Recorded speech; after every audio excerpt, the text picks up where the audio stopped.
Hi there, Summoners! GuardianE here with another live reaction and first impression video for Fire Emblem Heroes, and tonight we are getting the reveal of the next legendary hero to drop into the game in just a couple of days. So I got the trailer pulled up here, haven't seen who was revealed, the title, the thumbnail, any of that. We're going to watch that together, see the reveal, see all the action, the kit, the art, together for the first time. So I'm going to hit play, and let's get right into it. Alright. Who we got? A new legendary hero joins the battle. Is this... Oh, yeah, it is 3. Okay. Dual Sword Master. It's going to be Shez. Okay. Alright, so he's going to be an infantry red dagger unit. Oh, man, look at that warping. Taking on Eichbrenir. Dual Sword. Ruptured Sky. Attack speed. Finish 4. Shadow Slide. Pulse Smog. Interesting.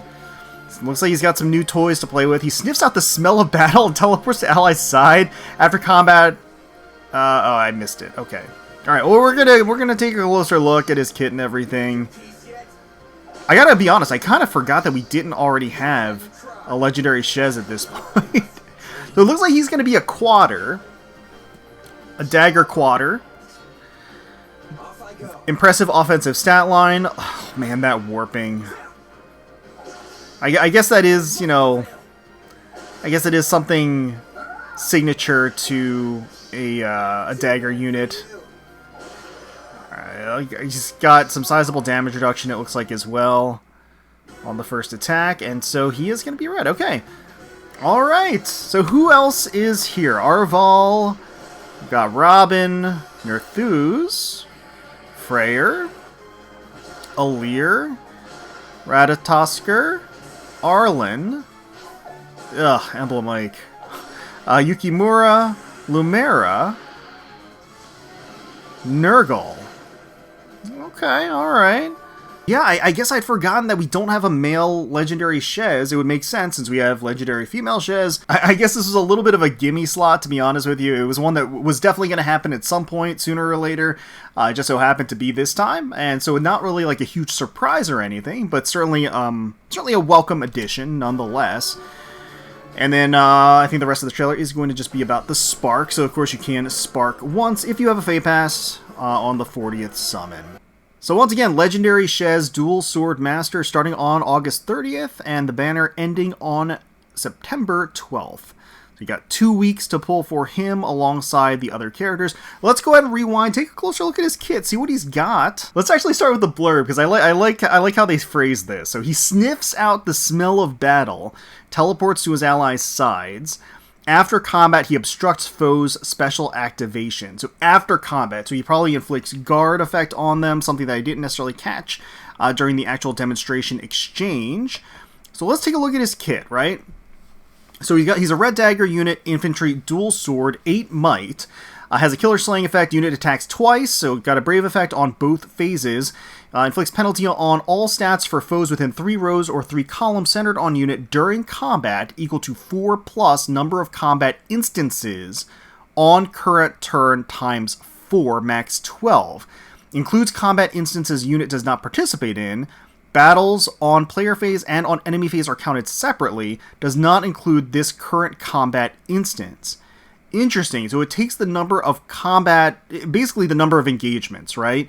And then has that as an additional flat, not even flat, as part of the multiplier to calculate the debuff on the enemy within 3 rows and 3 columns of himself. So that's an in-combat debuff on those foes, max 12. That's nothing to scoff at. At start of combat, if unit's HP is at least 25%, grants bonus to units stats equal to 5. Plus number of foes within 3 rows and 3 columns centered on unit times 3, max 14. It reduces damage from foes' first attack by 30%, which would of course include, because they've been doing this, first attack does mean both hits of a brave strike, and neutralizes effects that grants special cooldown charge plus X to foe or inflict special cooldown charge minus X on unit during combat, and then effect dagger 7, so the standard dagger debuff after combat. So we got a little bit of a guard effect on the enemy, or anti-blade effect on the enemy, and then an anti-guard effect on Shez. So that's nice, trying to kind of recalibrate and reset the special situation to make it more natural. A Ruptured Sky for the special, attack speed, finish 4 for the A slot. That, of course, is going to lend itself very well to being an offensive-oriented specialist like Shez is. Shadow Slide, his own unique B slot skill. So, unit can move to a space within 2 spaces of any ally that has entered combat during the current turn. Oh, the smell of combat, eh? A unit can move to a space within 2 spaces of any ally within 2 spaces. Okay, if ally has entered combat during the current turn, unit can move through foes' spaces. So, oh my god, that means he basically has free reign over the entire map. I mean, that's nuts maneuverability and warping capability. That means, and what I do like about it is that it does have this archetype that is structured around the engagements that have already happened, right? So he gets boosts based around the number of battles or fights that have already taken place during that phase. And then similarly here, he takes advantage of his allies having already kind of engaged and been in combat. He's able to kind of sweep in and finish the job or come to support or do whatever is necessary. That gives him warping capability, straight warping capability of within 2 spaces of foes of allies within 2 spaces of himself, which is already crazy warping capability in and of itself. And again, if an ally has entered combat and is within his normal movement range, he can go straight through that tile without any movement penalty. So again, Pathfinder basically gives them a Pathfinder ability for him, right?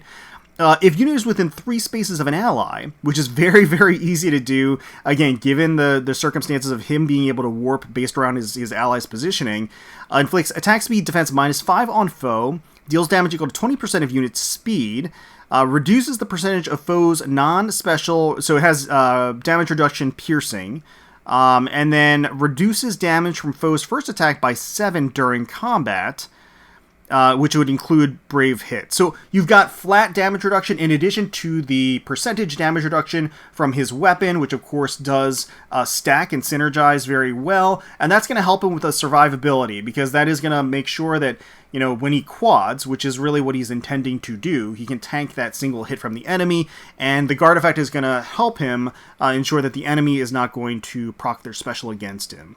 Pulse Smog for the C slot. Okay, so inflicts speed defense -3 on foe. That's perfect for him that wants to outspeed and do more damage, physical damage. Inflicts special cooldown charge -1 on foe per attack during combat. Again, the guard effect. After combat, inflicts -7 and guard on target and foes within 3 spaces of target through their next actions, and inflicts special cooldown count +1 on those foes. So you've even got a little bit of out-of-combat special rewind as well. Again, really reinforcing that he wants to assist with his own survivability or his allies' survivability by ensuring that the enemy can't proc their specials. That's the danger point. So he wants damage reduction, his own damage reduction to remain faithful and intact. He wants to be able to eliminate the enemy's threat of specials. He does have damage reduction piercing, and as well as a fixed amount of damage that scales off of his speed, which is powerful, and then a debuff on the enemy, all based around his positioning around his ally, so that's going to reinforce and let him do that much more damage. If unit initiates combat and foe's attack can trigger foe's special, inflict special cooldown +1 on foe before foe's first attack. Yeah, okay, I should have read the whole thing first. He has special rewind, not only on an out-of-combat special rewind, but also as combat begins special rewind. Now, the special rewind is really something that you see more often on dragons, so I think having it on an inheritable skill like this is really great. For any characters that you would want to also have that ability, because it is a really powerful element in this day and age, especially to take out certain units that rely on their special, like Emblem Ike. So again, it's a very valuable ability to have, that special rewind. What I will say is that so Pulse Smog, I'm excited at the prospect of it being available. We'll have to see what the inheritance restrictions are. If I had to guess, it's probably locked to infantry. Feels like most fun toys these days are locked to infantry, which is makes me a sad summoner, just because me being pretty resolutely devoted to flyers kind of limits my options and doesn't give me a whole lot of opportunity for special rewind personally, but I guess our day will come at some point. But yeah, So again, his kit does counter a lot of, I think, the current threats out there, at least in terms of that special rewind capability. He's got the base stuff of heavy damage, quadding, special proccing, fixed damage, damage reduction piercing, damage reduction for himself on the first attack.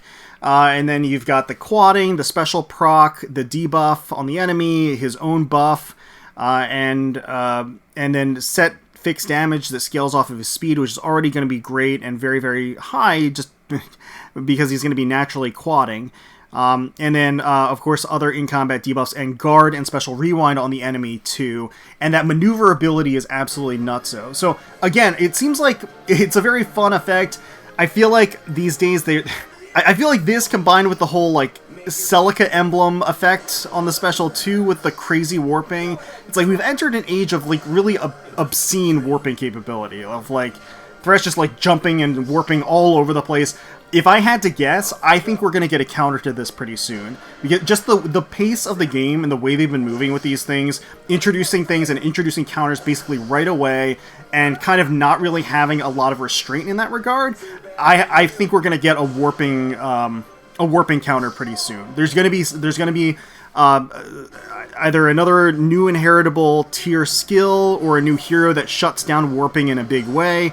I see it coming. If not in the next month, probably in the next like 2 months or something. But I digress. Let's again take a look at the heroes on the banner itself. So Arvel on colorless, we got Robin on green, okay, Nerthuz on blue, or Freyr on blue as well, some beasts on blue. Green Alir, blue is all beast actually. We got Arlen, we got Emblem Ike on red, we got Yukimura on colorless, and so yeah, so it's gonna be the Fallen Heroes. We got Lumera and Nurgle. Alright, okay, alright.